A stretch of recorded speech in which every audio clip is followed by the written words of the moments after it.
Hold up, a Texas Rave minute, boys. It's your boy Fend. What up, YouTube? What up, Twitch? For all dozen of you guys watching this on the tube, I got a very, very special guest. One of the legends of the community, a mod in about 500 some odd channels. I'm gonna ask more specifics as we get into the thing, but I have here with me this morning, Texas Rave. Rave, good morning, bro.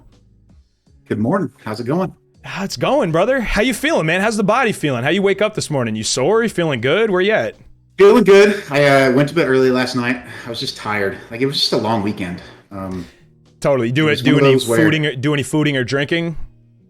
No, not at all. I mean, I stuck to the diet. I ate a little bit extra just because I was hungry because I was taking rest days.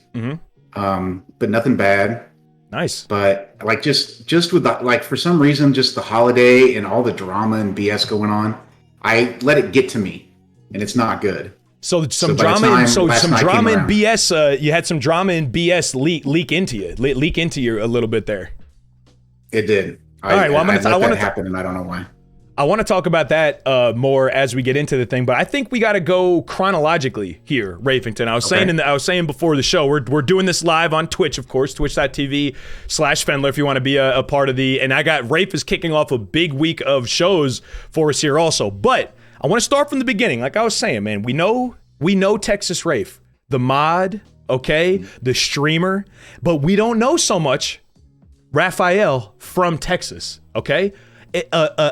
Like layers to an onion. I want to hear a little bit about your origin story, Rafington. So Texas Rafe, right. Are you now born and raised in Texas? I was. I grew up in Dallas. Okay. I have an older half brother who's 7 years older than I am. Okay. He only lived with us sporadically, but I actually lived with him probably 12 years ago at this point. Okay. I have two younger sisters. Full sisters. The older is the half brother, and two younger sisters. Yep. And then I have a younger half brother. Cool. So I was kind of the oldest child in the house. My parents got divorced when I was 8. So, got to see dad on the weekends. Single mom. Things were always tight. Yep. Had to do a lot of babysitting. For my sisters early on, so they hated me. What about now? Do you have relationships with your siblings now? Oh yeah, no, we all get together. I mean, it's as adults, everybody kind of just spreads out and does their own thing. Right, sure. They've both got families, and my mother and stepfather love being grandparents, so they're super excited about that. That keeps them all busy. Nice. Let's see. You want how far back do we go? Let's see. Grew up in Dallas. Got a little bit about your home life. I've seen because I've seen a picture of it. Did you now play football as a young gun too? I mean, I did. I've got pictures if you want pictures. Like I think I've seen the. Yeah. I think I saw was a school like a high school football picture. So everybody can make fun of me here. So here is the like you want it chronologically. So here is all the hair. Back when I used to be cute. Wow, look at you, Rafe. That is a lot of hair. My mother, she must have literally put a bowl on my head in order to do that. This one's for Landmark, because I already know in Xerxes, he's going to enjoy this one. So there's that. That's it.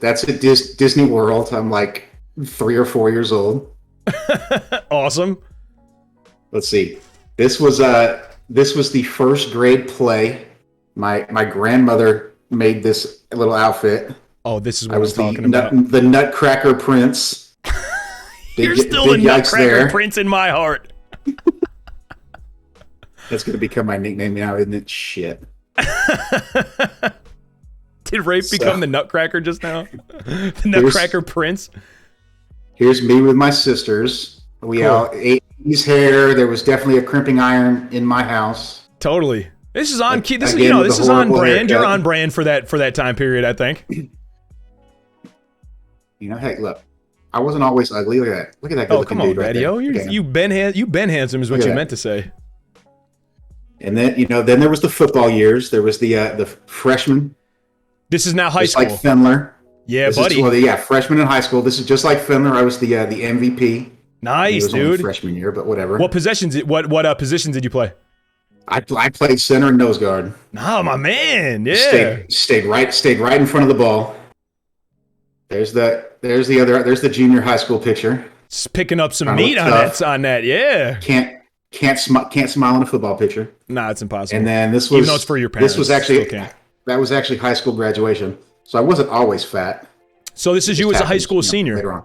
Well, I also want to talk about, because it's a battle that I've sympathized. That's part of, one of the many things I want to talk to you about is our, common struggles with weight, our successes in dealing with it, and, our failures, our lapses, and, what the shit means like to you. So you played football now for folks that live abroad, because we got a lot of friends in the channel that are not indeed American. Right. Texas football is, I mean, no one's going to argue with you if you just called it straight up the best high school football in the nation. I don't think anyone would argue with that. It's at minimum, top 3 or better. But, a movie like Friday Night Lights or something like this, you see these Texas high school football stadiums that are like, as big as MetLife by me here in New Jersey. Something.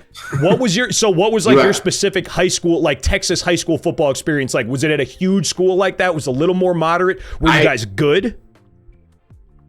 We were not good. However, it was Division 5, which at the time, it's the biggest division in Texas football. At least it was back then. Actually, my sophomore year, the varsity team had the hardest schedule in the nation. If you looked at, who you had to play in order to get to the playoffs, our schedule was just completely loaded. We were playing schools that, went on to win the state championship, were listed as, top 25 programs that year. It was, and we just got destroyed. It was bad. And you got to be seeing athletes like of a caliber that really we don't see all too much of elsewhere in the country. Was there anyone, I don't know if I could answer this question like for my period in New Jersey. Maybe I could. Do you remember any names that like were in conference or like kind of coming up as along the same time as you were that you crossed paths with like somewhere in? And like I'm saying, I don't think I'd be able to answer that same question for New Jersey. I don't think. Yeah, I'm trying to remember. There was one kid that I played. We had to play him all the way through junior high and high school, and he ended up playing quarterback for TCU. Horned Frogs. For the Horned Frogs, yeah. Sean Stilley was his name. Okay. He played for Forest Meadow Junior High and Lake Highlands High School. Never lost a game outside of the playoffs during his entire career. That's nuts. That's stupid. Dude was just a freaking animal, man. So this was never lost a game. So this was like kind of what we're thinking of when we think Texas football. Like you're playing the big teams at the big stadiums, packed out houses, lot of action. Being in the city, it was. A lot of the money is actually outside of the city because the smaller communities still get the same amount of money. So like we played schools like Duncanville and Farmersville, who have stadiums that compare to like a college stadium, major university stadiums. Like Allen is a suburb of Dallas. I think they have like a $10 million stadium. Something for a high school, man. We played in front of like 6 sets of mega bleachers, and like that was the stadium. That was home. You know what I mean? New Jersey was a little bit different. So big high school football involvement. Played through a senior, and then what'd you do after that? Did you wind up going to college? You further education? Did you take some time off? What happened next? Well, what actually happened is I stopped playing as a junior. My knees just finally gave out. Growing up, I played catcher in Little League. Played, both ways in football, and I got tendonitis, and my knees would not work anymore. Like I would go to practice, and I couldn't walk when I got home, and it just got to be too much, and I was just like, I can't do this anymore. That's no way to live. I actually, for the longest time, probably from 6th grade on, I wanted to be an attorney. Okay, but and I was hyper focused on it. Growing up, I was in the talented and gifted program early on, all through elementary school and into high school. I would have gone to the same high school anyway, but I went to what was called the Law Magnet Program, which was a district-wide thing, which just happened to be at my high school. Okay. So I took specialized classes, throughout high school that were focused on, the constitutional law and the government and things like that. Interesting. Just preparing me for college. Sure. When I was on the mock trial team as a junior and senior. We actually finished second in the state of Texas my junior year. Nice. I did the opening and then cross examination, things like that. That's big. Those competitions year. that's like not a small deal. Oh, that's a really fucking in Texas, cool thing. They're huge. Yeah. My senior year we only finished 12th, but we had a young team. We had a lot of sophomores on that team. That team actually went on 2 years later to win the national championship. Awesome. So you were part of their building their growing years then. Yeah, I mean, it was just it's a really good program, and it was all about the teacher and the attorney that helped us do it. But I could see you. I mean, even based on how I know you now, I could see you being fairly compelling if you wanted to be in a situation like that. I mean, again, I think it was more that I thought I was smarter than everybody else. Totally, me too. I could sympathize. Yeah, I just enjoyed to argue. Right. Yeah. Well, it was more that the narcissism had to go away. Fair enough. I had to find a way to humble myself as an adult, especially for what was to come later on. Okay, so now we're getting to what happens later on. Yeah, so so set yourself up a mock trial star, set yourself up well for college, and did it wind up going how you anticipated that it would, or a little different path? What happened for college? I mean, college did. I probably, looking back, I should have just gone to the University of Texas. Okay. I was in the top 10% of my graduating class. I could have just gone to the University of Texas. At the time, knowing myself, personality-wise, I didn't want a classroom with 300 people in it. Okay. I wanted something smaller. So looking around, my grandparents at the time lived in San Antonio, Texas. Mm-hmm. And there's a small Division III school there that's actually extremely prestigious. It for 27 years in a row, it was voted the best school in the Western United States that didn't offer a doctoral program. Okay. So that's where I went. I chose Trinity. Luckily, I got a lot of scholarships and a lot of grants because my parents would not have been able to afford it, and neither would I. But got what I consider a really good education. Excellent. A bachelor's degree? Yes, I have a bachelor's degree in American politics and law. Again, I thought that's what I wanted to do. Right. And then I also have a minor in lifetime sports and fitness. Okay. Now we're getting there. After my freshman year, I went through a big bout of depression. Mm-hmm. And it was like, as an adult, these things come on, and especially when it's something you're going to have to deal with your whole life. Yeah. And that's just kind of when it hit me, was as a freshman in college.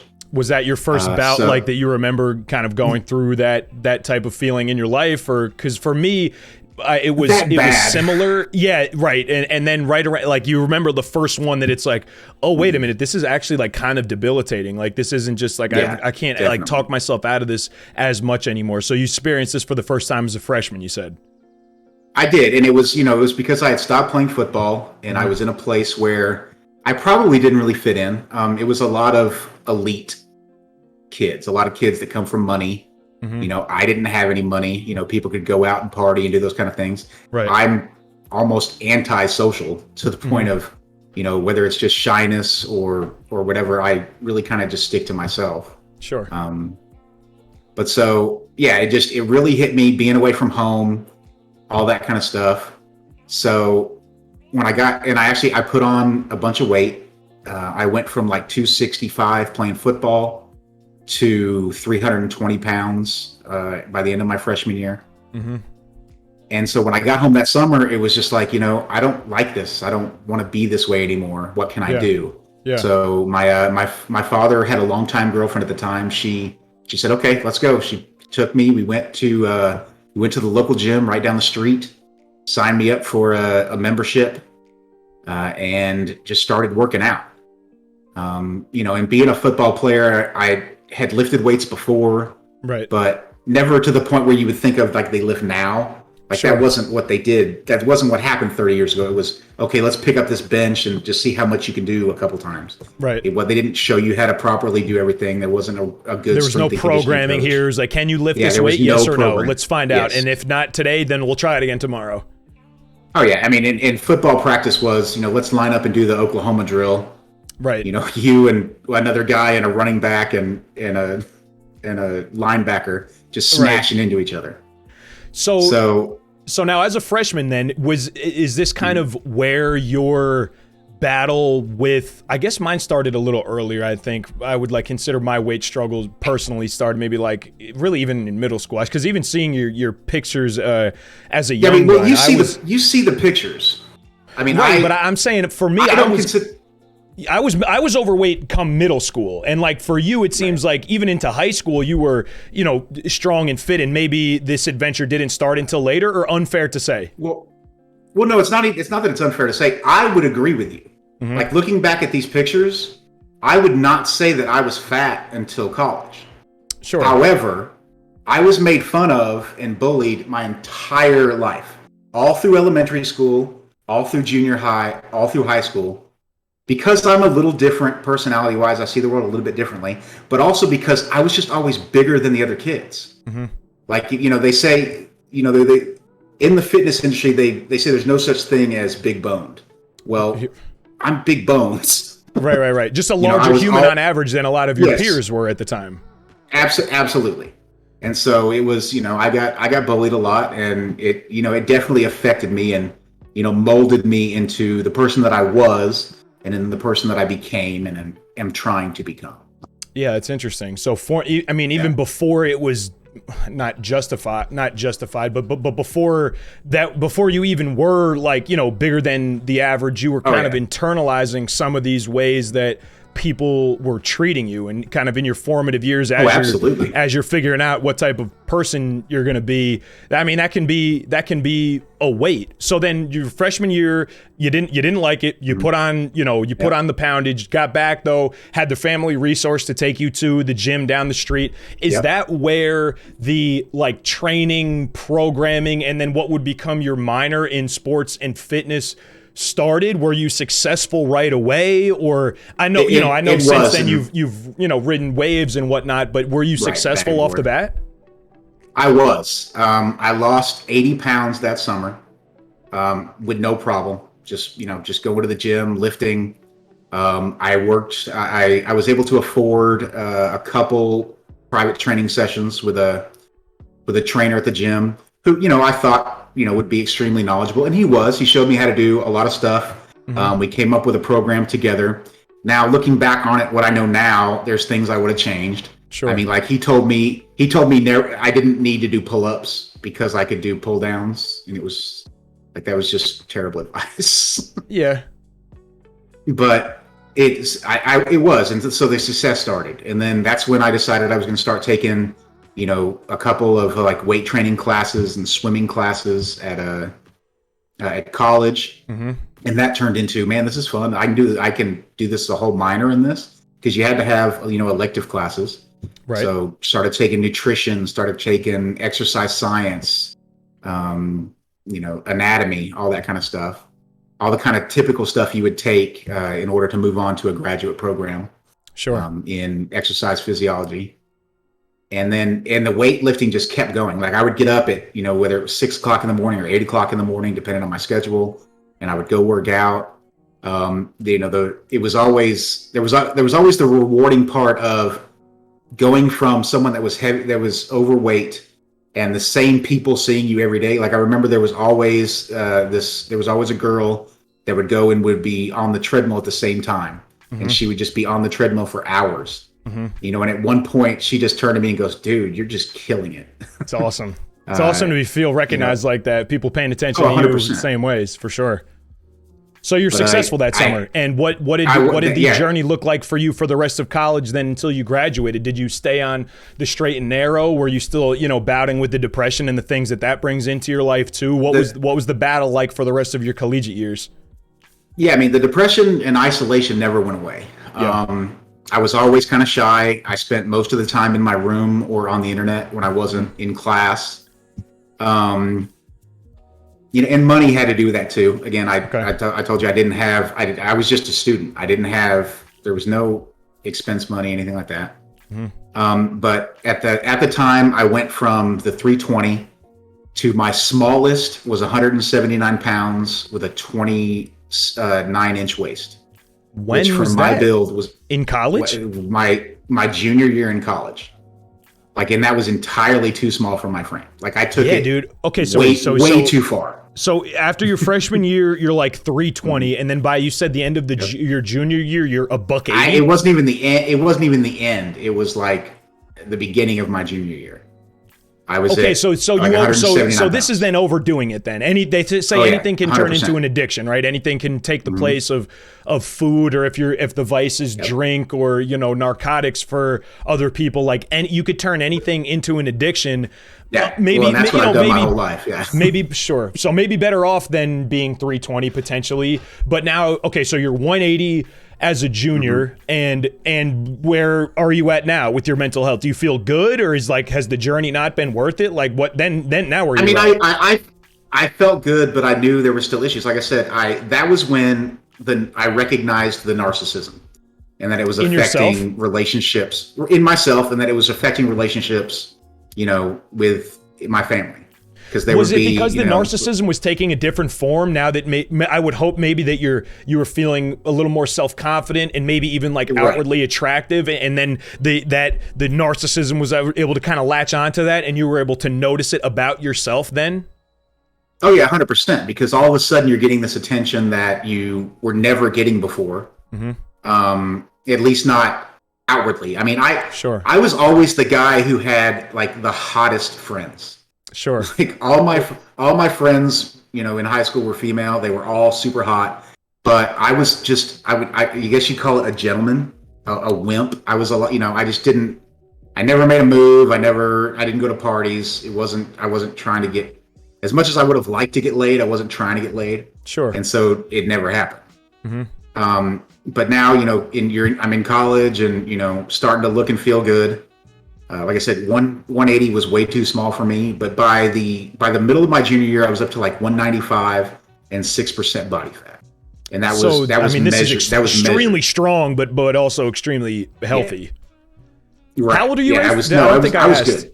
How old are you? Oh no, I'm 41. I don't know if I look 41. I'm 41. So no, you look young. I'm one of the elders in the community. Yeah, you are on accident one of the elders, even older than me. I feel like at 31 I'm ancient around here, but here you are, and some of these boys in the chat are reminding me that you guys are indeed the old farts.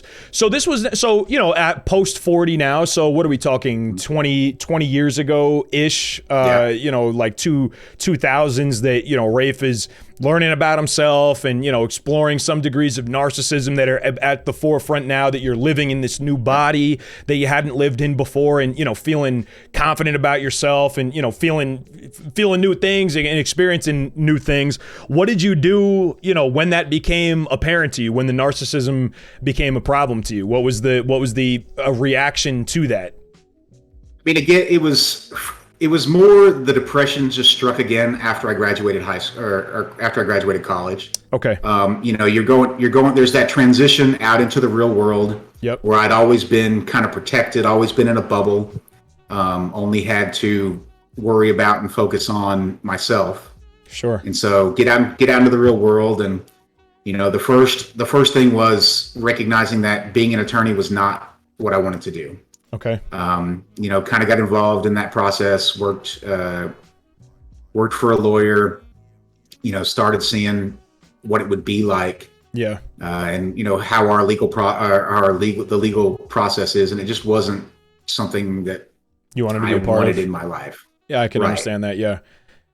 And so I kind of floundered as a young adult. I didn't know what to do. I had a bunch of jobs. I worked as a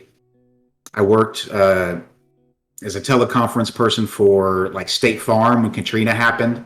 Okay. I helped people, file the claims and had to hear all about that horrible stuff. Wow. I worked when the TSA started, I helped do all the setting up all the appointments for those interviews. I worked. My grandmother had another kind of teleconference company that did interviews and things like that, and so I worked for her. Just a career never stopped. I've had many jobs. Sure. Whether it be a warehouse job or an office job where I put on slacks and a tie. Just struggled to find what it was where my place was. Even now at 41 years old, I haven't found that yet. I think people I think people look for their place forever, Rafington. I don't know if we ever really find I think sometimes I think as close as you can get is as close as you can get. But I can certainly sympathize with that as well. But I wouldn't say you used the word floundered. I mean, based on what little you've told me, even just so far, you working is not floundering, you know what I mean? Having a bunch of jobs, and I understand the career classification is a little bit different. And I get there was no career. Okay, and I get the appeal there. So did you wind up settling in with any of these jobs for any longer bit of time? Did you spend a good chunk of years in a given field? I mean, ultimately, the time where I spent most of my time working has been with my dad. Okay. That was all that I'd been doing that my whole life anyway. Even when I was doing other jobs, it would be he would need help on a weekend because he had a big tile job he had to do, and he would need somebody to carry in all the boxes of tile into the house. Gotcha. Or make a mortar with a shovel and water. Whether it was a brand new $3,000 home that was getting brand new wood floor, right? And 5 tons of wood had to be carried into the house, that kind of stuff. Okay, so spending a lot of time with your father. Yes, absolutely, yeah, and you still do today, so right? That's what I had been doing for the last 7 years. Gotcha. I was still drifting, trying to find a place. I went as at the end of my 20s, beginning of my 30s, I moved out to California and stayed with my brother for a little while. But that still didn't really work as far as my finding a career. And then he had to move to North Carolina, so I moved back. I moved to South Texas and stayed with some family down there, and tried to work for my cousin who has a plumbing company. I found out that I'm not handy at all. Neither. That I can do labor, but I'm not handy. That's actually, I don't know if you've ever seen that. No, I have not. I did not try to hurt myself. That is from a utility knife. Oh, I had a utility knife in my hand. I was trying to remove a connection from a piece of pipe, and the knife slipped and sliced my arm open. That's a really bad one. That must have bled a real lot. Oh, it was. Oh fuck! Oh no, it was. I went like this, and I said, "Okay, I need somebody to grab me a towel and to take me to the hospital." Yeah, expeditiously. We're right now, we got to go. We got to get this thing hacked back up. So I want to obviously get to your presence on Twitter and your involvement in the community, but just to kind of wrap up some of your the early years, as Raphael became TEXASRAFE. Did you have an outlet that was like Twitch is to you now before you got on Twitch? What were you, because just based on your involvement that I can see on Twitch and being so intertwined with the community, I sympathize in the way that I also feel like an introvert in a lot of ways, but if someone would have met you a couple months ago, say on Twitch, just in a chat, they might not have that impression of you. So did you have communities that you were diving into, or hobbies that you really felt fulfilled by and added to your life in your pre-Twitch era? Well, I mean, you have to remember that I'm that much older than you, that we didn't really have the internet until I was 16 years old. Right. That's when the internet really kind of got big. Thing, yeah. At 17, I remember Yahoo used to be the biggest thing on the internet. Mm-hmm. And they used to have chat rooms. Mm-hmm. A lot they were a lot like Reddit boards now. Right. Where you could go in, and everybody was like, age, sex, location. Who are you? ASL. I'm a 17-year-old guy. I'm a 17-year-old male in Dallas. Right. And you could meet people. and you could meet people from all over the country, all over the world. And that's a jungle out there, though. I'm sure there's a lot of wholesome stuff out there, but there's some fucking scary jungle-ass shit out there. That's like where, internet fishing was born, and catfishing certainly, and, that's probably, to catch a predator, all that stuff. Exactly. A lot of, like, the worst parts of the internet were also probably born, like, along those same lines. But, I mean, really, how much different is it than Twitch now, other than, Twitch, you can get a video feed involved, but otherwise it's kind of similar. Twitch is better regulated. But I mean, my outlet was, I actually met a girl who ended up being a pen pal for like 17 years. Actual pen, or like email internet? Like email? No, like chat and text. Okay, gotcha. At one point we would just chat and text each other all day long. Yeah. A lot like Twitch. I mean, again, I found was Twitch. She a 47-year-old male? No. Okay, that's good. Not. Oh, she wasn't. Okay. Oh, that's positive. Since we're talking about it, this was somebody who I had a friendship with for 17 years. Sure. Yeah. But I still found out after she kind of just ended everything abruptly that she had been lying to me about certain things. The whole time. Probably not small things either. Like kind of like a big foundational moments. It wasn't it wasn't what she looked like. It wasn't like you think about catfish. It wasn't that she was some dude or some ugly. Right. It was like she would lie. She lied about her family. She lied about, like, she made stuff up about the internet. What things we talked about all the time. It was just like, what is happening? This is absolutely insane. And this was a 17-year thing? Yeah. Oh no, we were friends for a long time. That's quite a while. Is that formative or important in your life story at all? In so much that it gave me an outlet to figure out who I am. Okay. Because, when you have someone that's that close to you, that you're talking to all the time, they get to know you. Yeah, for sure. And it's hard to get to know me. Just like you said, it's like I'm layers to an onion. Yeah. I know that I'm guarded, and I know that I use my sense of humor and my sarcastic wit to kind of deflect and protect, try to be the funny guy. But there's still ultimately things that I deal with that, cause me issues, whether it's depression or being shy or just having things that, affect me.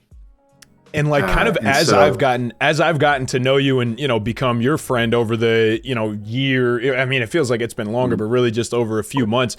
Like that's kind of how I experienced meeting you and getting to know you. It's like that first outer layer, like my first impression of you in J-Dub's chat was like, you were just like modding the bejesus out of somebody or something like that. And I was like, man, this guy's kind of like he's kind of a dick, but like he's definitely a troll, like kind of funny. Like the short story of it is, my first impression of you wound up being so far removed. Like the guy that if I closed my eyes and I saw after my first impression, the guy that I thought was on the other side of the computer was not anywhere near who I now know you to be. You know what I mean? Right. And I think, bro, to be honest with you, not to gas you up or make you blush or anything like this, you've gotten better like with every layer that comes off of you, and I think that's indicative of guys like us who deal with stuff and deal with stories that our own brains and our own chemicals are telling us.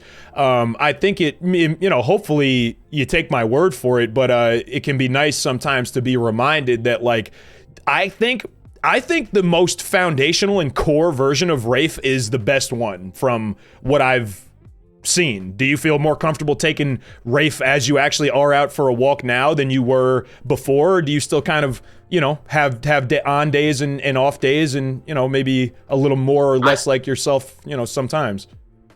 I still have on days and off days, and it's just from me being my own worst critic. Like a lot of people will, like I'll make jokes and things to be funny, or people will not know me and they'll, for whatever reason, they hear a voice in their head that is not my voice. Right. It's their voice or their preconceived notion of me reading my words. Right. And so that happens a lot. But as people get, as people get to know me more or are around me more, typically they tend to, appreciate who I am. Because once they have a sometimes context, it just takes time. Right. And once they have a context for you, and it's like they can read your message, for example, through your actual voice rather than like in my mind, I was imagining, I thought you were a Ginge. I don't know why. So I thought aesthetically, shout out to our boy Mr. Stoney, a very handsome man is Mr. Stoney. Aesthetically, I thought you were going to be Stony, but maybe a little more intimidating with overalls and like very, very much Texasy. And I don't know why. See, I'm not Texasy at all. You're really not that Texasy, but for whatever reason, I don't wear Wranglers. I've never owned boots. I was imagining our boy Stoney, handsome mother father, strong ginge beard features, maybe like hair back with like like the old like dojo style like Texas flag around, drawing up your red ponytail. I don't know, dude. I have no idea why, but yeah, it turned out to be handsome in newer and exciting ways. But so, okay, so then, and now kind of enter Rafe as the mod and later as the streamer, but we'll stay kind of like chronological. What were the first when you downloaded Twitch, whenever that was, A, when was it? B, who were your first couple follows, the first couple people that you were engaging with? And was it Madden right away, or did the Madden involvement happen after Twitch? Madden happened a lot later. Okay. The Madden Twitch community that we know happened a lot later. Okay. Initially, I found Twitch. I want to say it was like 5 years ago, because ESP, like at the time, I didn't own a game console.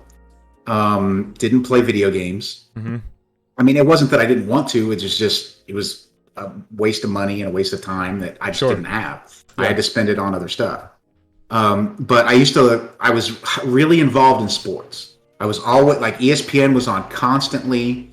Like that's kind of the stuff that I was always doing, was, whether it was watching the sport that was going on, baseball or football or basketball.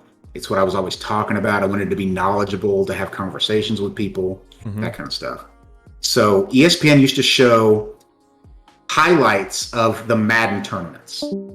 Okay. And I've always been a big reality fan. And so watching the guys just cap at each other because they're sitting right next to each other playing. Yeah. And guys would just get up in each other's faces and just yell and scream. Right. And just watching the way they would piece together those whole journeys, I was excited. Like the Madden bus. I think like Shopmaster was involved with stuff like way back then. Yeah, like probably some other names. RG. Right, yeah. The Dubby, all those guys. But I don't remember exactly when it was. I want to say it was like 5 years ago. I want to say it was like Madden 17 or 18. Okay. They started doing it on Twitch. They actually had the Madden Bowl on Twitch. The way they did it is they took the top 10 players from Madden that year, qualified for the Madden Bowl. And those people played a round robin tournament where they had to play everyone in the tournament. Okay. And then it got down to the playoffs and a champion. It's a lot. And that's where it was. But that's where I learned about Skimbo and Dubby, just a bunch of the guys that we now know. As the pillars of the Madden community ever since, really. Madden community, absolutely. Right, sure, yes. Nice. So okay, that's when I found Twitch. So but I was only watching it to watch that. Interesting. So ESPN then gets you on, the Madden bus, the Madden Bowl, like the early comp type hype. They're hosting an event on Twitch, so now you hop onto Twitch. But like that seems like a one-off event then. Were the hooks in? It was. Like did you have to find some of these guys at first, or what? Not for Twitch, because at the time the games that were played were like I can't even remember it was like Warcraft and League of Legends and stuff and like League of Legends and all stuff. Yeah, and I'm like, this is some nerd shit. I don't want to watch this. It's like Coach Mutt. It's like Coach Mutt finding Twitch. I know. Yeah, right. Coach Mutt would have been out expeditiously if he didn't fall right into the Madden community. Coach Mutt would have been like, "Nah, I'm pretty well good on this thing as a whole." So you didn't find the Madden guys right away. You had to plod through the Warcraft and League of Legends guys. What I found first was and this was only like 3.5 years ago, probably, was Fortnite.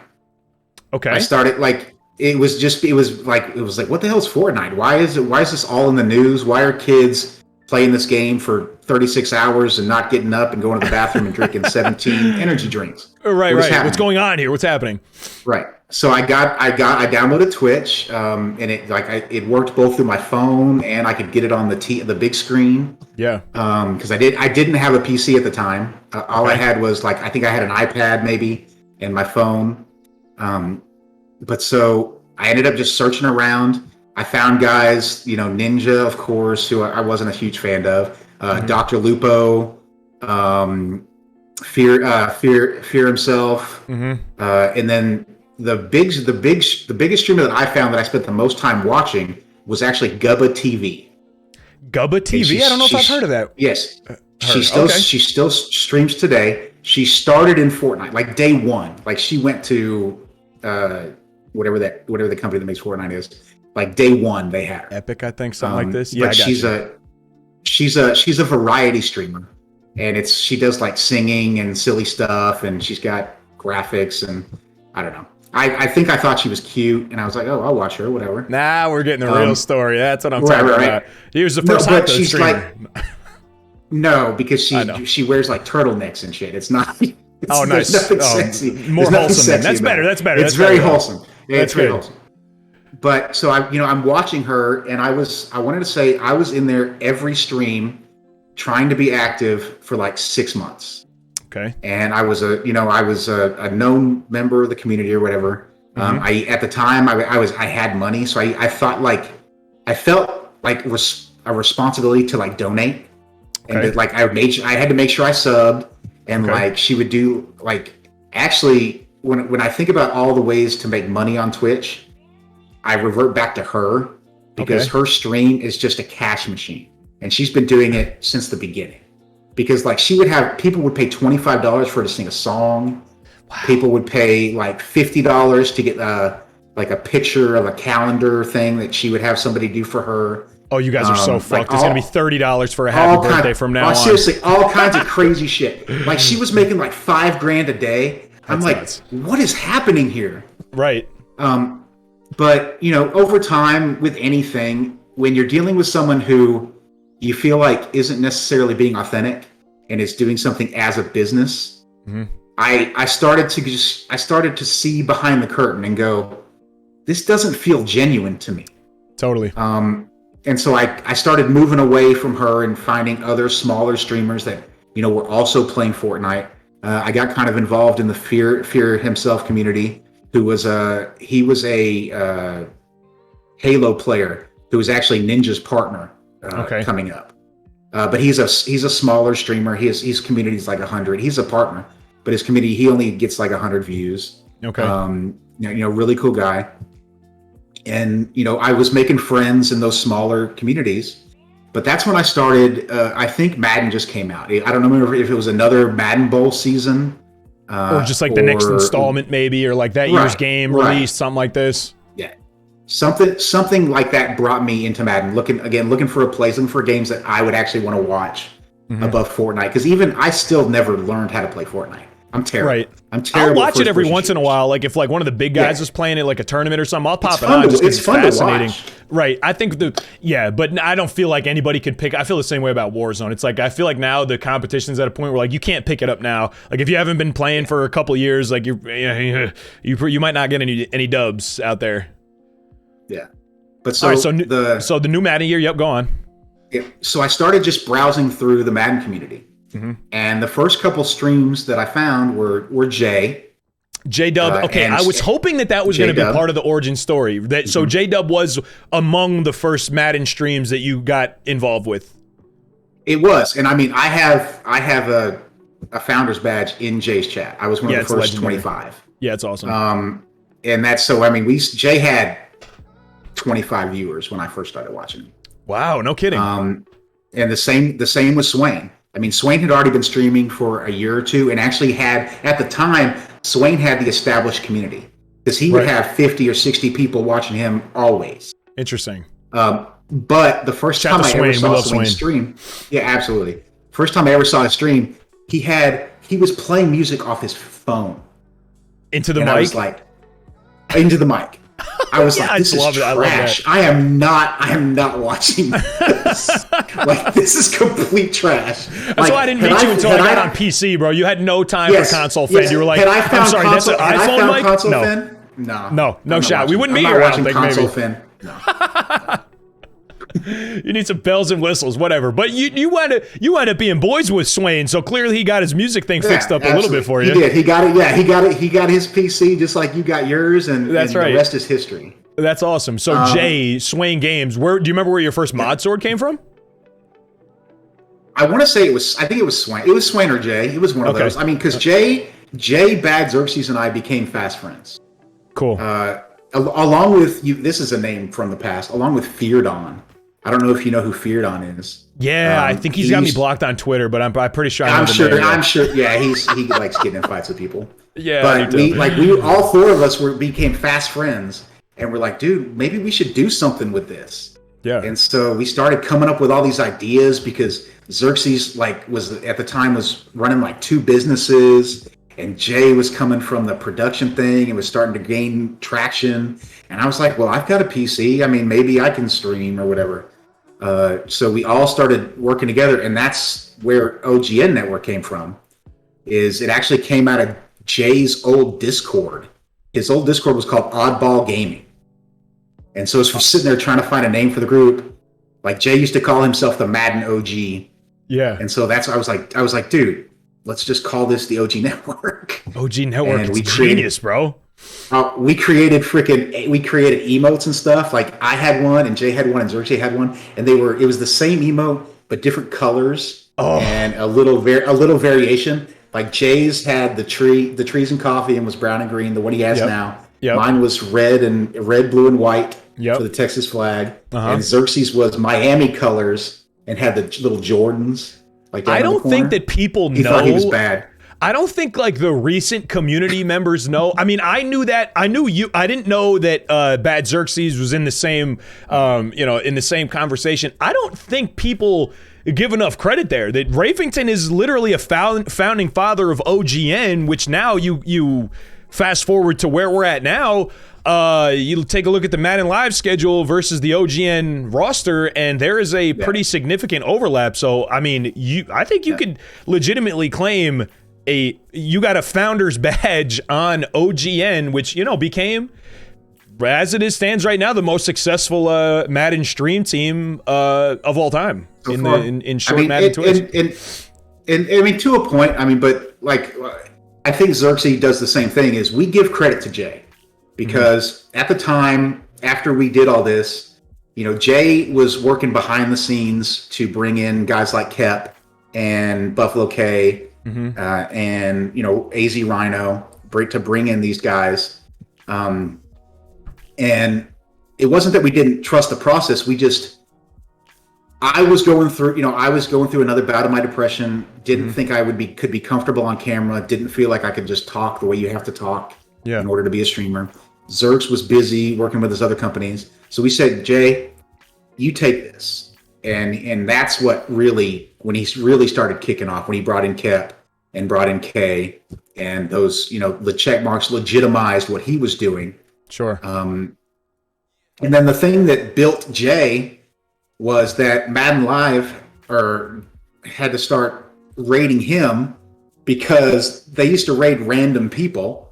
They had raided Feardon a couple times. Were you there for the story? I've only heard about it secondhand. No, I was there that day. Oh yeah. Okay, so so now tell us, Rafe, the story behind why Madden Live stopped raiding random people. If you would regale us. Like I said, they used to raid just random people that were in the Madden index. Farrells used to just pick somebody based on, they had to have a face cam was the only requirement. But they go perusing through the directory and pick out somebody fun. Like, we're going to make somebody's day. Yes. Thousands of people. Let's get it. Yeah, this is great. So on this one day, they raid this guy. And I think he's from somewhere in Europe. I don't remember. He didn't really speak English. So we all get in his chat. He's not speaking English, but he's playing Madden. Okay. He recognizes that it's been raided. Right. Okay. That he's seats now. He looks at it and he's like EA. It's like, F EA. EA is terrible. EA is the worst company ever. F you guys. What are y'all doing in here? So this went on, and we're watching it. We're going, ooh. Brutal. And Farrell's finally picked it up and shut that stream down quick. Wow. But what a fucking from dumbass, though. Like, even if you think like that, like, you ruined it for the whole community. He did. Damn. From that moment on, for the rest of, like, I want to say it was like 2 months, they rated Jay every morning. That's outrageous. So was that where the J channel was born? Was that where the J channel was really took off? He had like 40 or 50 viewers at the time that this happened, but that's when Jay became Morning Madden. Right, yeah. Is everybody knew Jay was going to be there. There was going to be 200 people in there. You could just listen to the music and chill until Good Morning Madden came on, and then they would raid Jay when it was over, and he would go till 11 or noon. That's what happened for those first 2 or 3 months. Okay. It was nuts. Yeah, absolutely. And then that's when they came up with the idea to let's create a roster of guys that are going to do this. And of course, because of Jay, it started being guys in the OG network because if anybody doesn't know, that's how they choose members of Madden Live. You don't have to be an OGN member, but they ask the Madden streamers, the ones on the Madden Live, to give recommendations. Right. Who would to, like, be good vouch. at this? To vouch, to say who is going to be able to, not curse, not say disparaging things about EA, all that kind of stuff. Sure. And that's where Madden Live was born then. That's what, and the whole roster of OGN ends up being on Madden Live. Were there any guys people get pissed off about it? True indeed. Were there any guys on that like first Madden Live schedule that got off like expeditiously? Anybody that like we don't see anymore? Because it seems like a lot of the folks are still around, right? Yeah. Oh no. Yeah. I mean, you see people less. I mean, it's they would bring in guys like Dr. Steinman would be on a couple times. I'm just trying to think of the comp guys. The problem with the comp guys was the comp guys weren't streamers. They were the best Madden players. And they were just gaming. They're not conducting they were the show. Just playing. They wouldn't talk to the chat. They had cruddy cameras. They were on consoles with just the webcam. But yeah, so those guys, it took a while until they realized, if I'm going to stream and really make money at this, I've got to be like Dubby, or I've got to be like now the way Skimbo has it. Right. Or some production value. I'm going to be like Problem. Yeah, production has to go up. I've got to be engaging, that kind of stuff. And so that's now where we get Madden Live, where almost everybody has good production, good equipment, is more or less, talking to the chat. And then they brought in all the giveaways and stuff that kind of ruined the whole situation. Yeah, and then it drops, and that's how we fill up unbanned court though. So it's not so bad for us. You know what I mean? We find some content there. All right, so you're part of the birth, at least a party to the creation of OGN, which quickly became by Jay being good, and maybe by also happenstance that winds up being a bulk of the Madden Live roster, which you also saw born. Were you stream? Had you streamed before? Like I knew you as a streamer. Did you stream anytime in there, or is the streaming itself still more of a recent venture for you? No, I mean, this is my history of streaming. Again, dealing with just the depression, the lack of, I wouldn't even say lack of self-confidence. I would call it the hyper realism of knowing myself. That I would go through periods where I've had the streaming set up. Along the way, I've purchased, extra monitors and other stuff. Sure. But I've always had, it's the same computer, so I've had the ability to stream along with the mic and the camera. So I would hop on and I would make it like a month or 2 months. And then something would happen. Like it wasn't even anything specific that would set it off. It would just be, the depression would just take over and be like, I can't do this anymore. Yeah. And I would just stop streaming. Yeah. And that's happened a couple times. The last time was at the beginning of, this Madden, where I started streaming. I streamed for 3 months. We were doing, I think we were averaging like 50, 60 viewers. But I have difficulty dealing with the drama. Again, I allow it to affect me in a way that makes me angry and upset and just like, makes me want to go back away into my other vices to make myself feel better. Because it doesn't feel as good when you're observing drama around. It's not like quite as like therapeutic or peaceful, or it doesn't like feel quite as safe. Maybe it might be a soft way to say it, but you know what I mean? I think that's what it is. It's not safe. Like it's the internet for me has always been a safe space. Because you can ignore the haters if you just don't go looking, and there's plenty of them. It. There will always be plenty of them, but they are avoidable. The block button is hot. The mute function is great. We have options to take care of this stuff. You mentioned at the beginning of the stream, kind of like some drama took you out recently. I want to ask you about what you think about dumbass Devin Bush, but like, are you seeing any? Is it like old news, like the stuff we kind of like just worked through as a community? You seeing new stuff that's still like kind of bothering you? Well, I mean, it's not even the specific stuff. It's just the drama. Right. It's just it's the negativity and the negative energy that just seems to exist consistently within the community. And it's certain people, but it's also that I'm so spread out within the community now. I mean, like we joke that I'm a Madden 500 streams. I mean, it's like 61, which is a ridiculous number. Because even today, I was in Dev's stream and we were having a great time. Dev and his wife were together. So like he didn't get to play his game. Right. He didn't get to play his game. We were actually talking about who our celebrity crushes are and the fact that his wife looks just like Mila Kunis, even though he doesn't think she does at all. Okay. So we're just ragging on Dev. It was hilarious. And he raids out to Cynical, who is someone I've known for a long time. Yep, shout to Cynical. I had to re-add Cynical. And Cynical's like, you don't even follow me, bro. You're a mod in my channel. You don't even follow me. And I was like, dude. Not like this, no. I unfollowed everybody 7 months ago. Leave me alone. So you're modded in places that you might not even be following right this second. We'll figure it out. 100%. I mean, I could look at the list, but yeah, 100%. So where do you think? Like, I'm just getting. Go ahead, Rafe. Go ahead. I got your next question, bro. If you want to finish up your thought, you should go ahead. I mean, I was just going to say, like, I'm just getting back into it. The way I view streaming is I know that my success is contingent upon my relationship with the people in the communities, which is why I network as much as I do.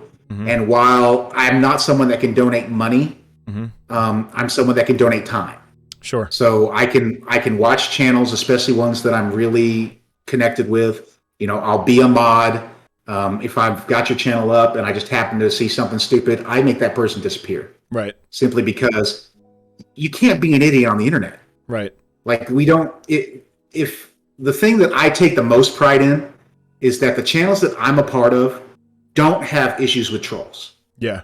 True indeed. And it's not because I just ban people, but it's because I'm able to, because of my experiences on Twitch, I'm able to identify, well, this person's a troll. You're just going to go away. Say something stupid. I'm waiting for you to do it. And the second you do it, you're gone. You don't need a second chance. Hovering over their name, just ready to go. That's a benefit of having a guy with so much internet experience as you. You got a better sense for it too. You've banned like once or twice now. I've been like, what was that? And Rafe was like, just trust me. If you want to let him back, you can let him back. Comes back in for like one more message. He's like, they're gonna prove what to you. the fuck are you doing banning me? And I was like, oh, Rafe, you can take care of him again. That was actually exactly the right call. So I want to get to where you're at now with your streaming, but to set the stage there.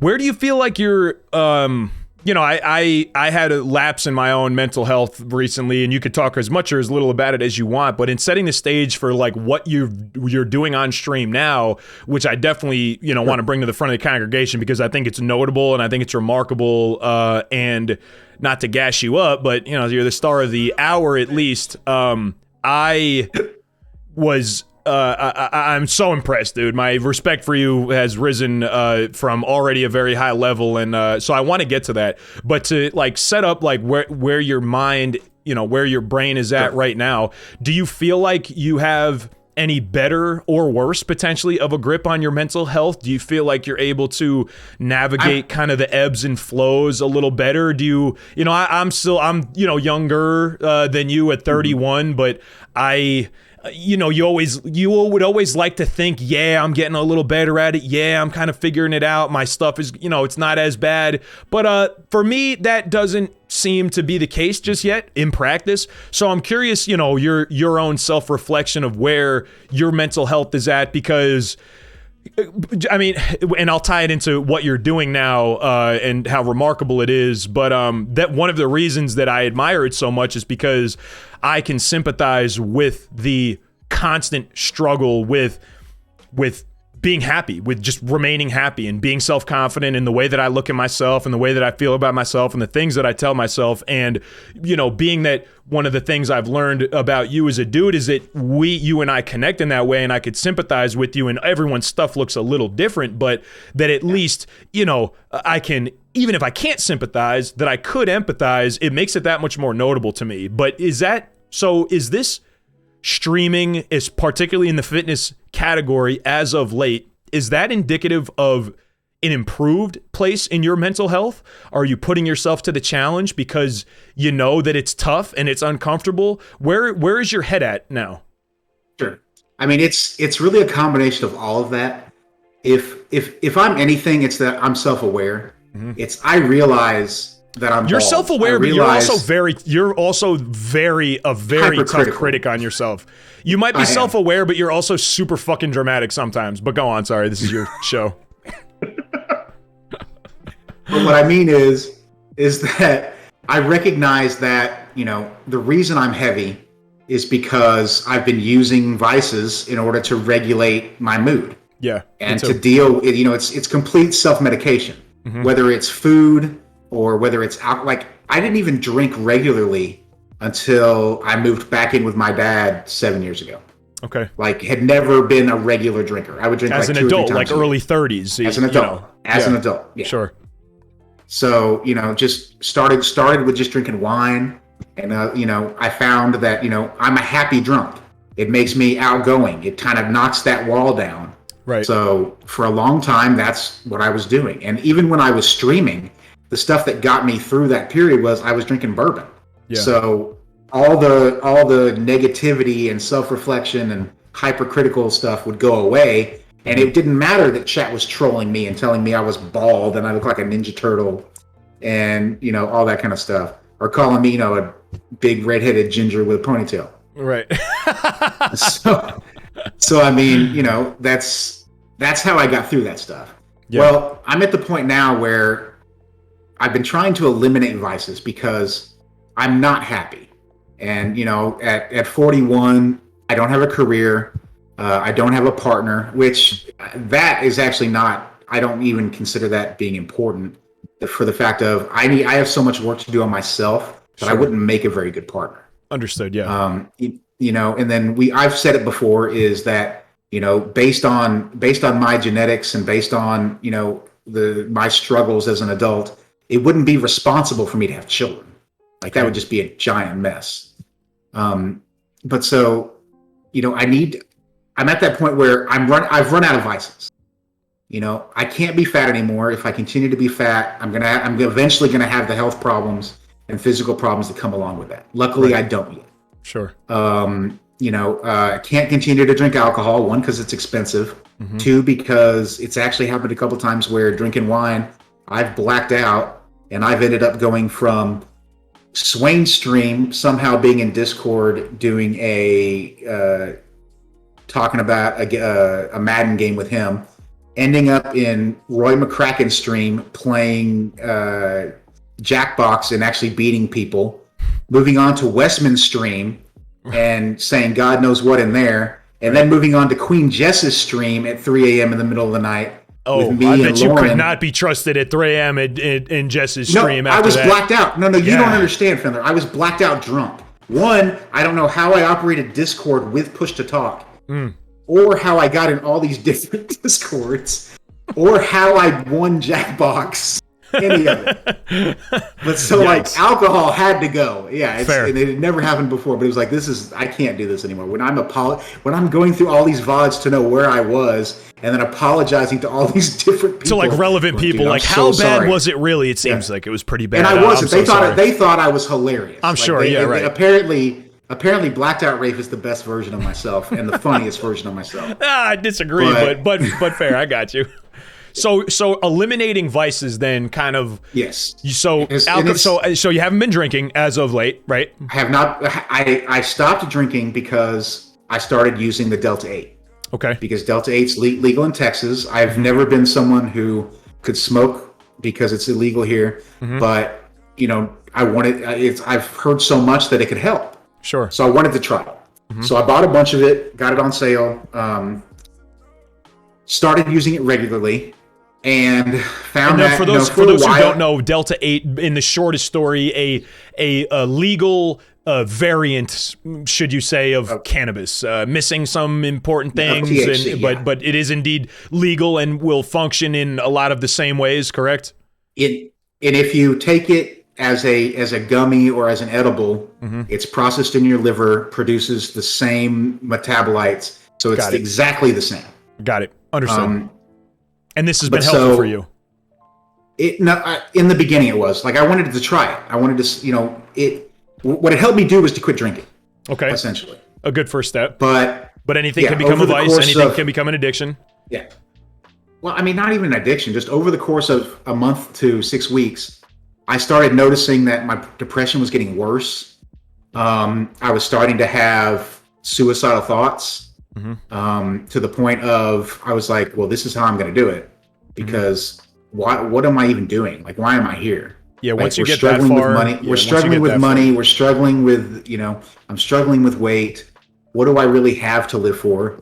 I mean, we've talked about it. Like the animals are what kept me alive. Yeah. Because no one is going to take care of my animals without me. And you're not going to be able to explain to them why it was that you were feeling this way and why this was the move. Right. They'll just never know, and you'll just be gone. Right. Yeah.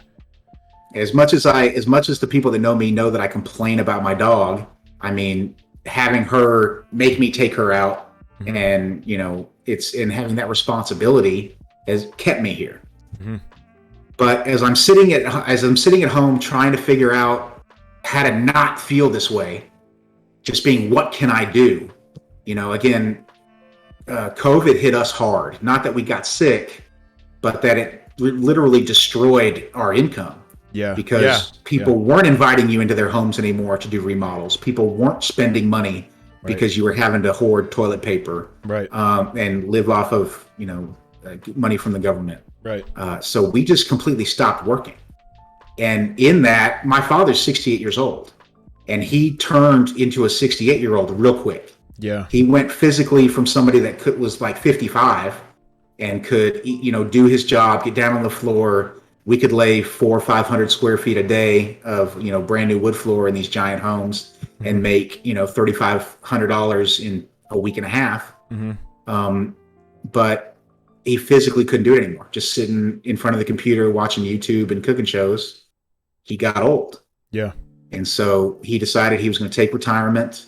And he's somebody that has always worked for himself. Yeah. So there's not a lot there in Social Security. Right. Me being where we live, because we live out here by the lake, there's not a lot of opportunities, whether, unless it's working in construction or, knowing somebody that will hire you at one of the local stores or something. Sure. And so I've struggled to find my place and contribute. So it really came out of, me streaming again came out of desperation. It's that, one, I need to be doing something. I need to feel like I have a purpose. I need to be working and striving towards something, but also I needed to have a source of income. Because I think, a lot of people will stream on Twitch just for fun, but the guys that really put the work into it, the guys that are creating emotes and, on all the time and really trying to grind and make it, they're doing it so they can make money. Right. Maybe they want to only stream all the time. That's certainly not me. More because I don't feel like I'm an entertainer. I just try to be as authentic as I am. And the find that people find me entertaining helps me. And that's an important distinction, though, because we've also had this, forms of this conversation. Yeah.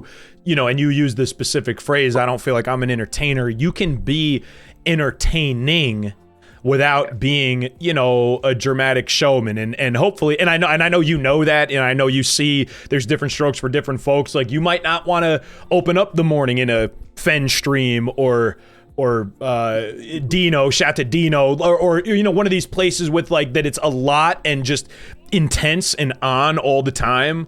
I tend to disagree with you a little bit. I think that an entertainer is such a subjective term that it takes so many forms that you could indeed classify yourself as such. But I understand what you mean, but this is also what I mean, Rafe, and this has been fucking great, and I'm not going anywhere, but like this comes back to like you being such a fucking hard critic on yourself. Like why, like you don't need to give you don't need to give that disclaimer. Like you don't need to feel like you're quote like not a good entertainer, like, because I feel like every time you boot up a stream and you put together a couple good weeks, it's people show up and clearly enjoy your company, your chat is popping, there's stuff going on, people are enjoying the time that they spend.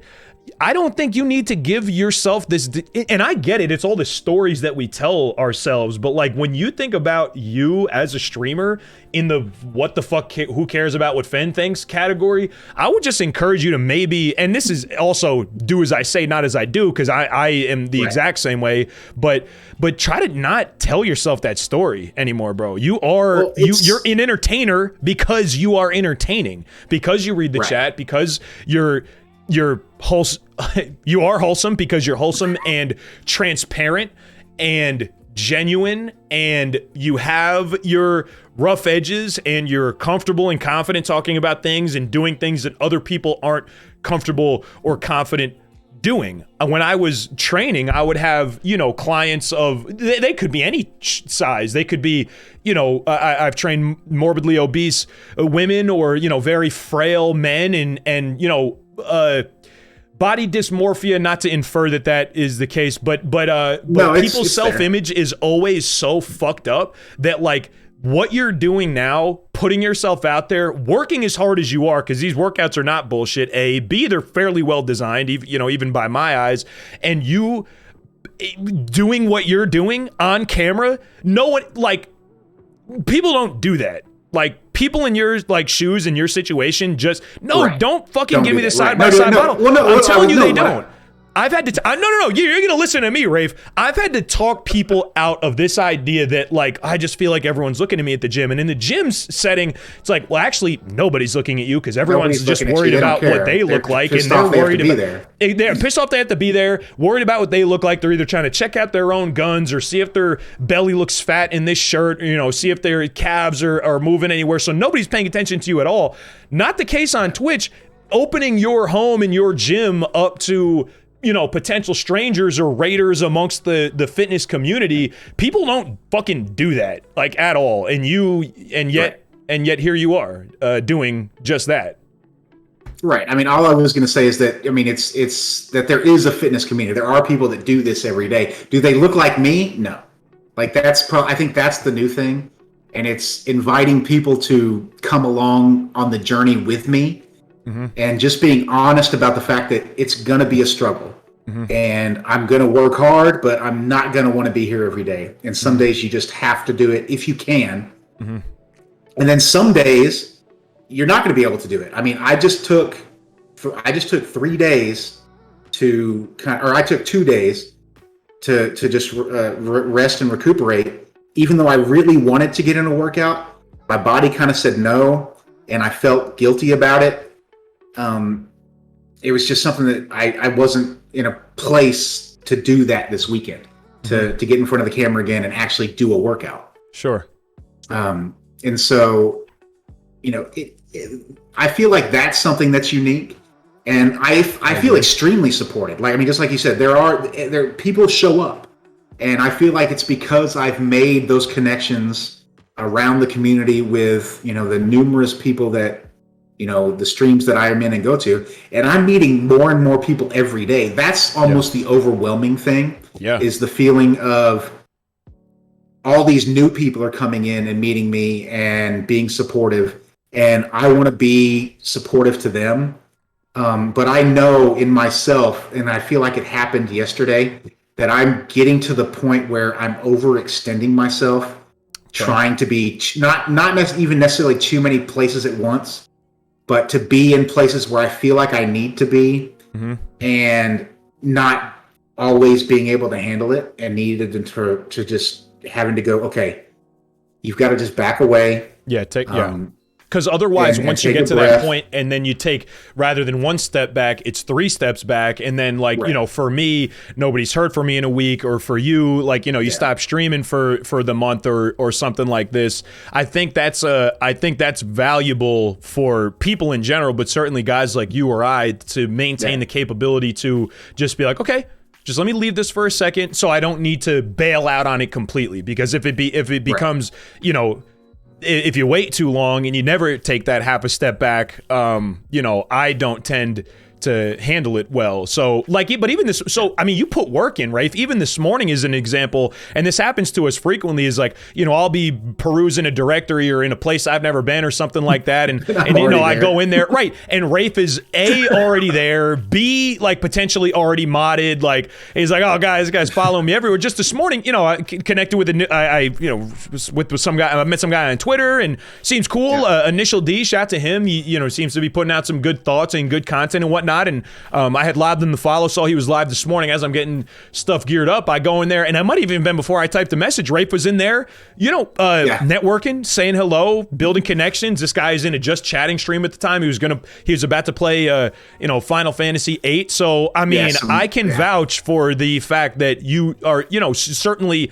Are you in too many places? I don't know. That's not for me to say. Are you everywhere though? Yeah, you're pretty well everywhere.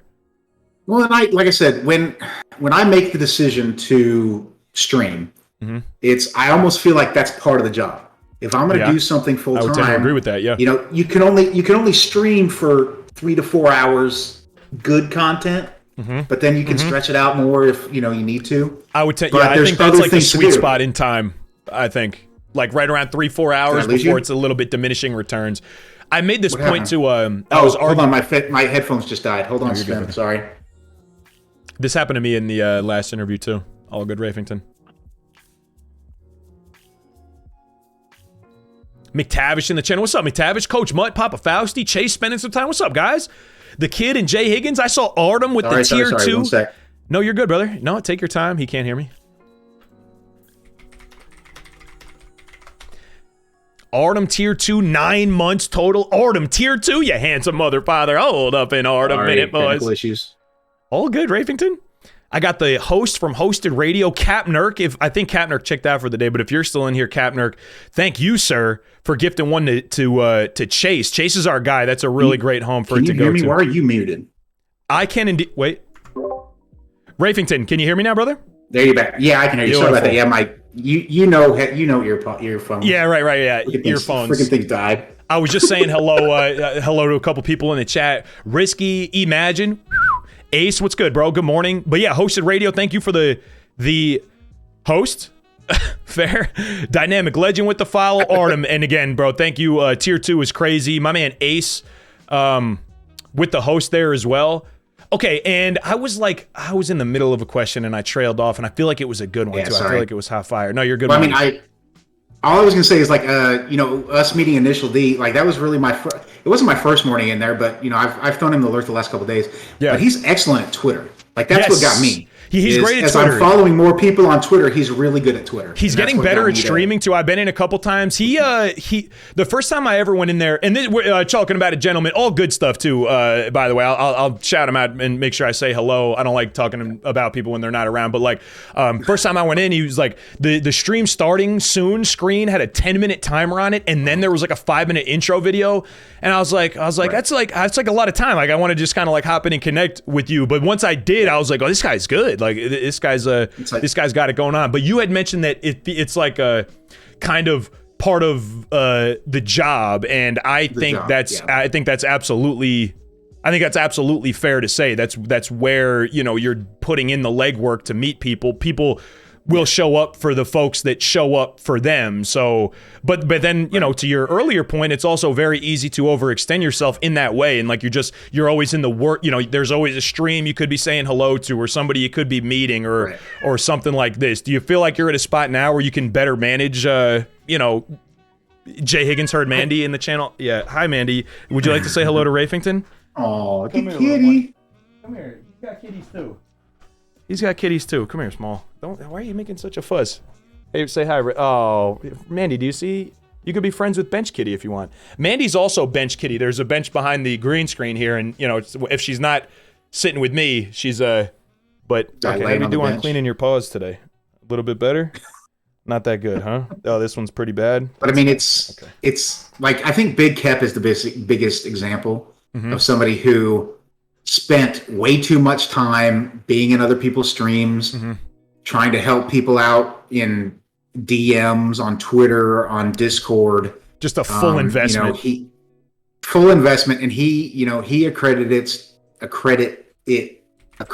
it to breaking up his family and not spending the time that he needed to in other places. And so I completely get that. And so that's a point I don't want to get to. Sure. But even I look at it as I'm in the beginning. So, if I'm not streaming 6 days a week, I feel guilty.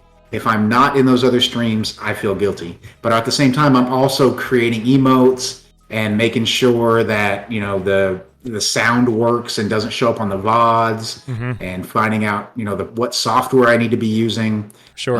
Making sure the stream room looks okay.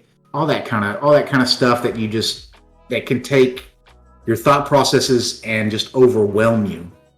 It's way more than people think it is, right? Isn't it? The whole streaming production. You think it's just hit live and hopefully you get the raid of 100,000 people and you'll just never look back again. And you can play whatever you want and people will just show up at any time you want to boot up. You don't got to announce it if you don't want to. You can if you want, but you don't have to. And then you could play, this game on the one day and the next game on the next day. And, it doesn't necessarily always work like that. So it sounds like you're in mentally a good spot of you have a mind for balance. You're keeping an eye on your investment. And the workout streams have been dope. You said you're meeting a lot of new people in these communities, in this health and fitness community. Just all around. I'm meeting people within the Madden community that that I've not necessarily didn't know, but only knew, maybe just their name. And now I'm in their streams, and we're all communicating. I've made just the guys meeting in here. Anytime Artem fires up his stream, I'm in there. Sapper Jedi, McMillie. These are people that I enjoy them. They're they're funny. They're great streamers too. Even if they don't, definitely. And it's I as we talk about production value and all the things that we have to think of, I think back to not watching Swain because he's playing music off his phone. Right. And I wouldn't have watched Console Fend for very long. As you're yelling at the screen with this little tiny window, that wouldn't happen. If you caught me on, I don't know, if you caught me on a couple nights, I might have captivated you. But for the most part, I don't know if you're staying on board for that show. Go on. Yeah, but that's the kind of stuff that I think of, and so you only have so many resources, but you still I try to make at least the best production that I can. Sure. Even while sticking to who I am, which is, very simplistic, very simple. I don't like a bunch of scenes. I don't like all the graphics.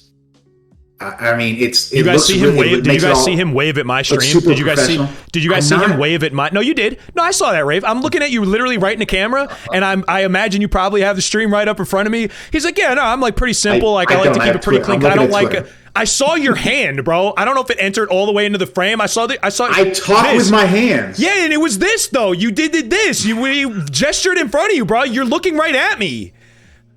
God, I'm looking at Twitter. No, I'm just kidding. Look here. It's literally Twitter. It's literally Twitter. Oh, Twitter? Okay. No, now you change it because I see the shade on your face change and you got different light exposure. No, okay, Rafe. Oh my gosh. I'm just kidding, bro. So, okay, so, and I've asked, I think I've asked most people this in the interest of, if we got folks chasing affiliate or folks trying to build a community. Sure.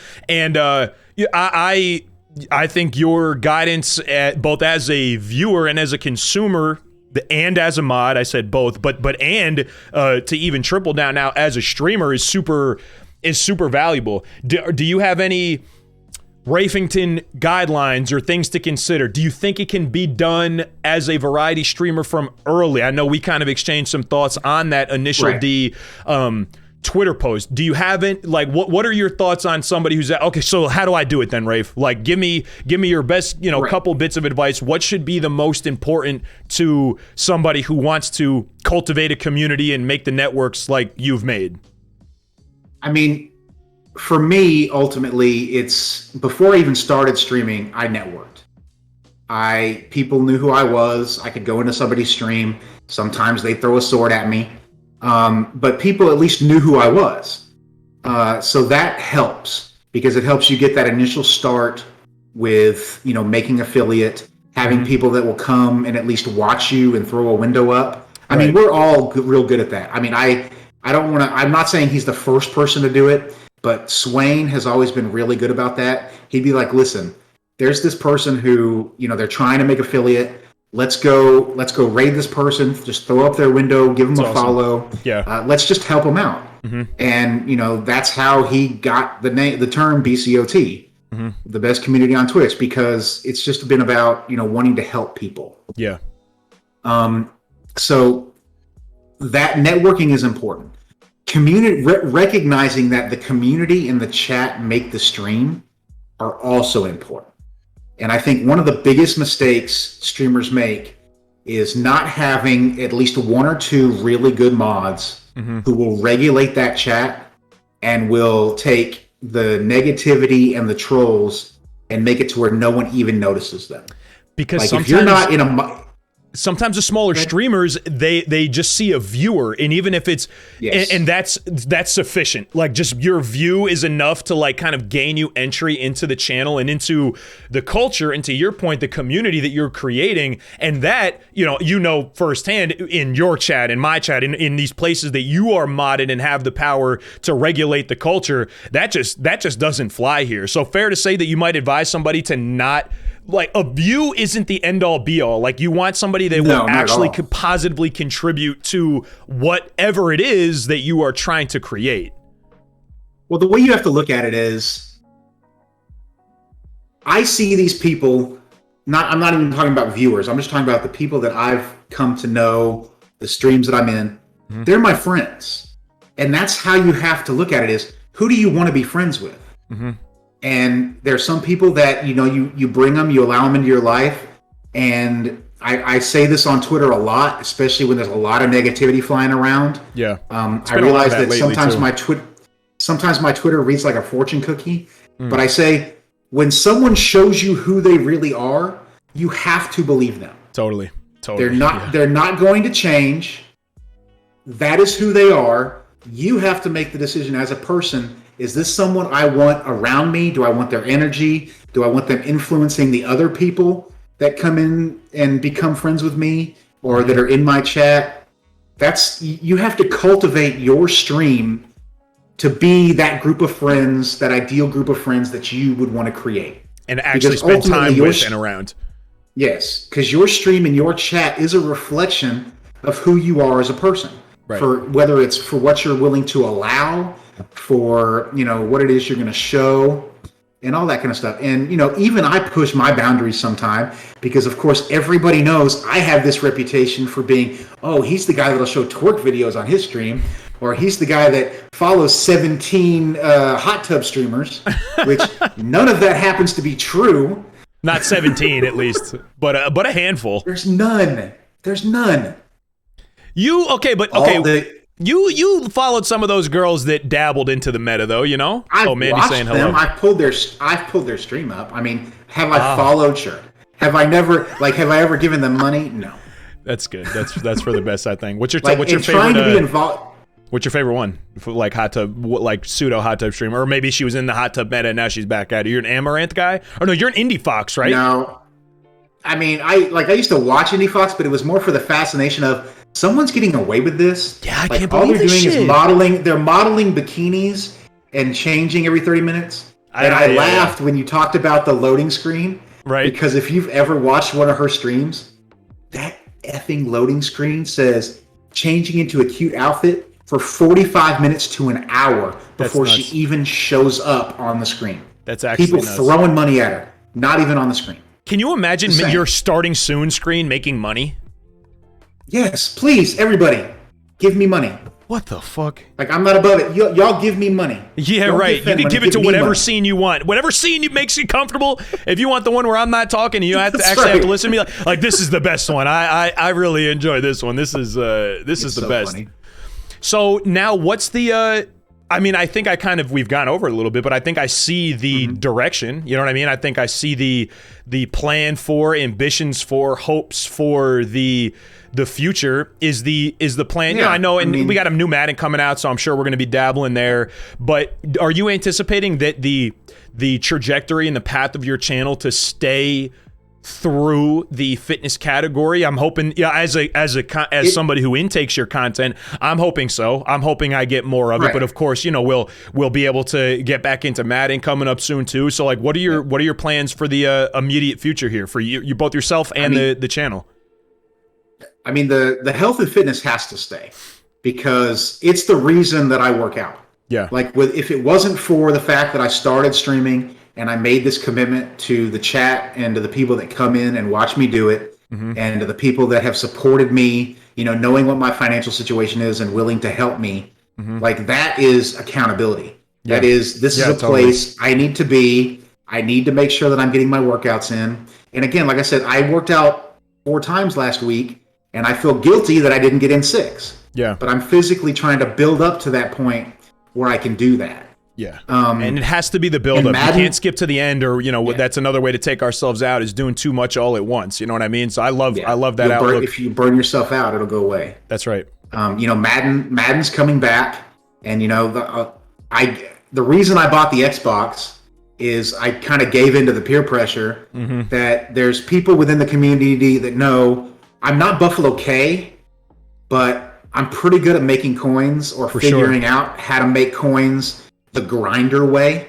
Because I'm not somebody that's going to, I can look at charts and graphs and see patterns. And, Buffalo K's information is great. I can take that information, I can simplify it, and I can go, well, I'm not doing what he's doing, but I'll do this, this, and this. Yeah, a version of it. I can make a couple coins like this. To make coins. And so, a lot of people are like, Rafe, you have to be on next gen. You've got to play regular Madden. You can't just be on PC. And you've got to show us, and figure out how to make coins. Yeah. So that's going to be part of it. But, the way I see it is, it's going to have to be the modding stuff in the morning. I feel like you and Jay kind of have those mornings locked down. And, and it's one thing, it's one thing to say, as a streamer, don't worry about anyone else's schedule. Just do you, and the viewers will come. Sure. But I'm also somebody that, again, recognizes patterns and can, is knowledgeable enough about Twitch, is you have to find a place where you fit. And so I'm still working with that. I feel like where I'm at right now is probably the most comfortable for the gym. Sure. Because I feel like there's places I need to be in the mornings. Got to wake up a little bit, get the body going, and wake up mentally prepare for the day a little bit. To get things done. That kind of stuff. I can eat lunch. That way I've got some fuel to fuel the workout. I get on and we do the workout. And then I feel like what I'm probably going to do, I don't know the timing yet. Because again, there's evening streamers that I just love watching. I mean, Deke and Swain are my number 1 and number 2 in the evening. Yeah, but there's also guys like Retro Yimmy, Stoney, all these other guys, and now all the new friends that I'm making, Sapper and McMillie and Artem, and the list goes on and on. Yeah, Rag and Vinzo and these guys in the evening. Yeah, sure. So that I want to be able to do the same thing in their streams, but I still also feel like I need to be putting out the Madden content.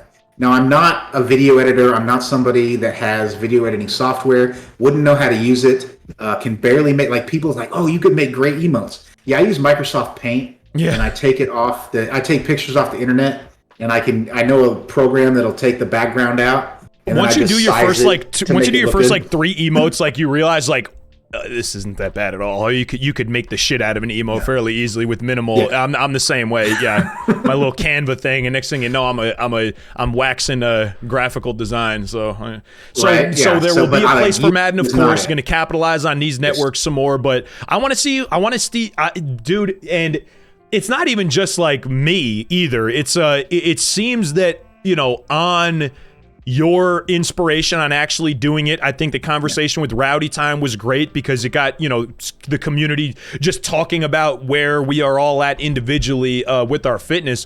And I know I would love to see you, kind of continue to lead from the front, really, in a lot of ways with that. I think you've started something that's like too important to stop. Honestly, I don't know if that puts too much responsibility on you, but you have now, like the word that you used, I think, accountability to you're like, and the word is overused, I think, but in a very literal sense, you are quite actually inspiring people. To Sapper the other day when he came and I brought him along for our cousin's dinner, we were talking, and he's like, man, I'll tell you what, and I don't know if he's ever said this to you, but this just goes to show that I'm sure other people feel this way too. Ever since Rafe turned up, I have too. And even if it's people kind of looking at you, not that Sapper's a third party, but I also don't know if he said that personally. And I bet you he's not alone there. I mean, I've taken a closer look at my health and the things that I'm doing as well. Emily said that she was like, man, Rafe is fucking kicking ass. She was like, you got to see him in stream right now. He's like, he's killing these bike intervals. I hopped in there. I was like, he's killing these bike intervals. So I'm hoping that we'll see even more of that also, Rafe.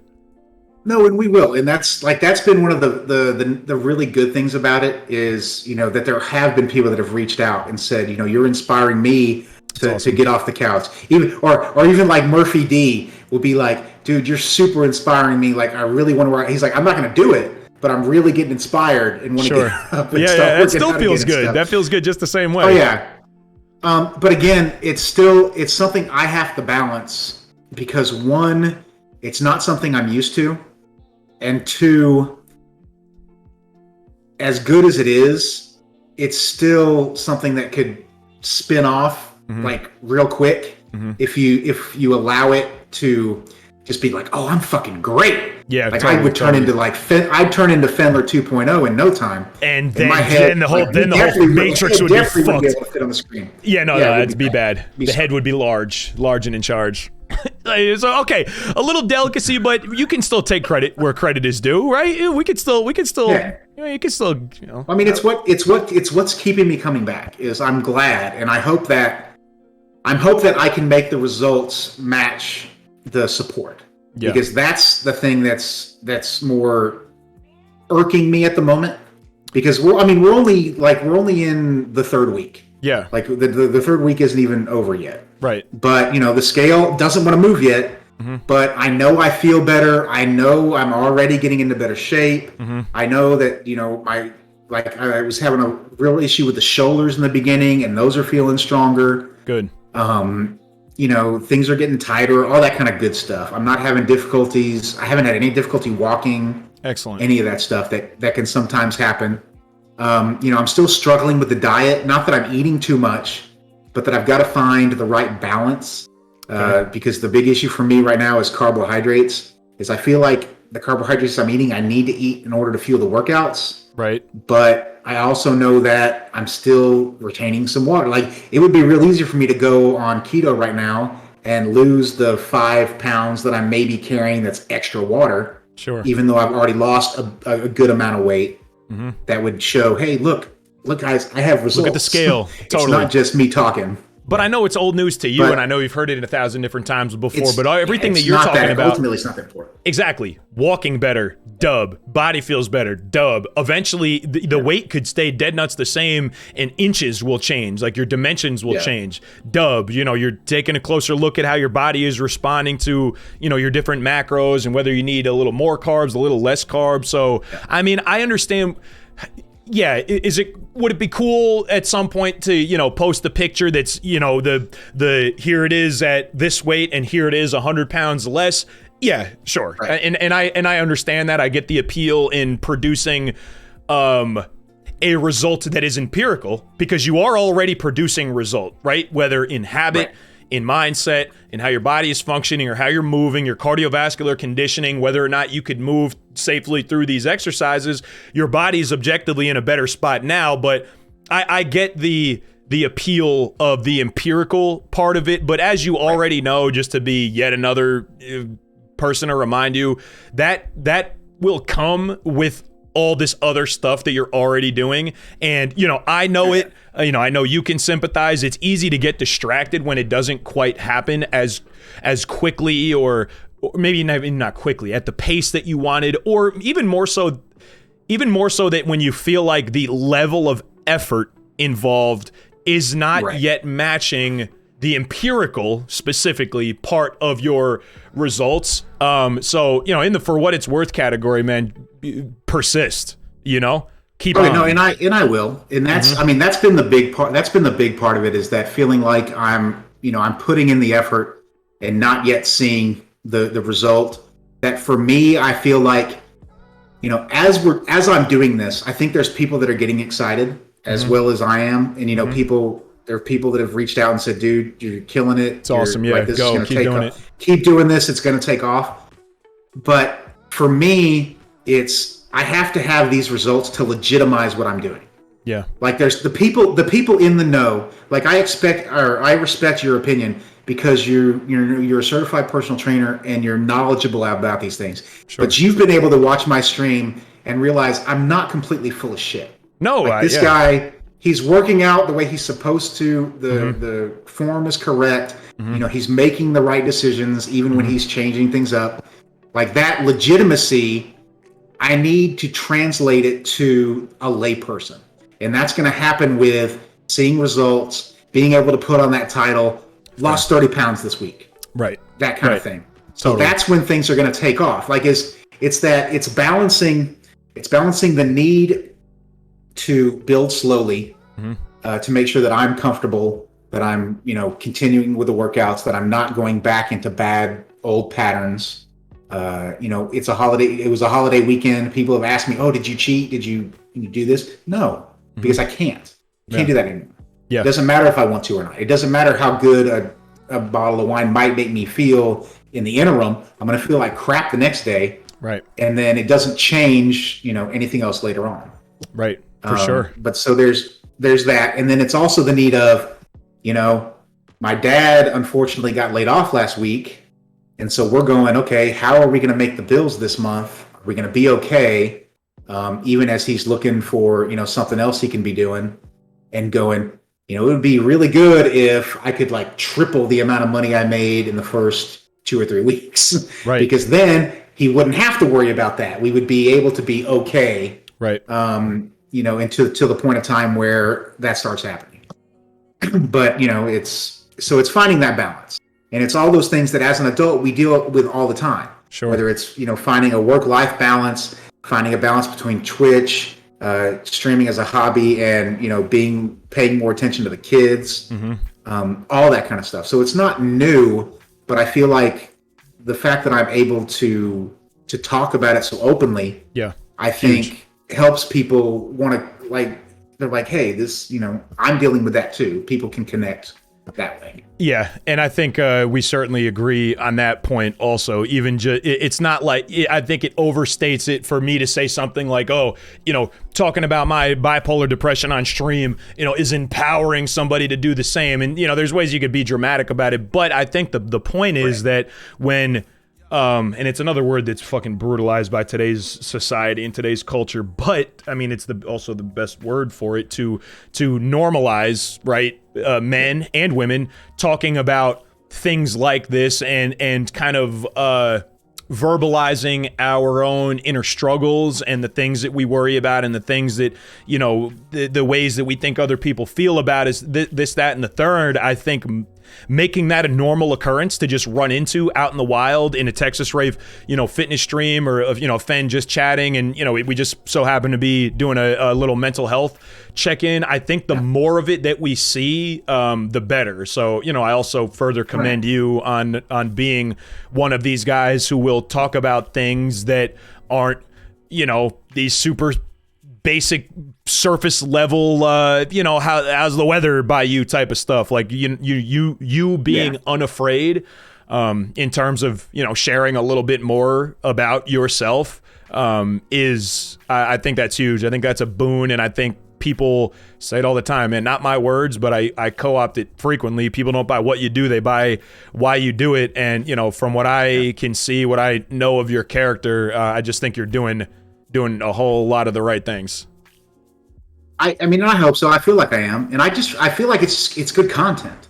I mean, I look at it as, you know, a lot of the times, you know, we talked about it, you know, yesterday on Twitter, is that the best streamers, it doesn't matter what you're playing. People will come, whether you're doing IRL or just chatting, or playing Madden or playing Final Fantasy, whatever. The people that you are able to connect with and part of the community will show up for you. Yeah. I mean, some of my favorite content is the just chatting stuff. Yeah, it's great. You know, whether you're doing the interviews or, like I said this morning with Dev and his wife, had a great stream, even though he started off trying to play MLB The Show. Chat was not having it. Right. Dude, let's not do this. Yeah. Let's just go to just chatting and make fun of you because you look like Michael Strahan and she looks like Mila Kunis. And how did you do this? She legit called you a discount Michael Strahan. Brutal. He goes, I don't look like Michael Strahan. I look like 50 Cent. And so I was like, if you're 50 Cent, I need a quarterback. And she goes more like 88 cents because you got a little bit extra, but you're still a bargain. Whoa, brutalized. It was so funny. Mrs. Dev, so not like this. Holy mackerel. So yeah, it's a W though. Rafington, man, I feel like you're one of these guys that I could sit down with and talk to for most of the day. We have already, blown away the longest Fen talk here, but we're hour 45 and creeping, man. So let me turn the corner and start to bring this thing home. I'm sure you got modding to do for me. I'm sure you got work to do for at least another couple minutes. I just have to watch Mark Ant beat you. That's all I have to do. That's literally will never happen. But yeah, I think he is up on the gauntlet today. But bro, so we took a look at.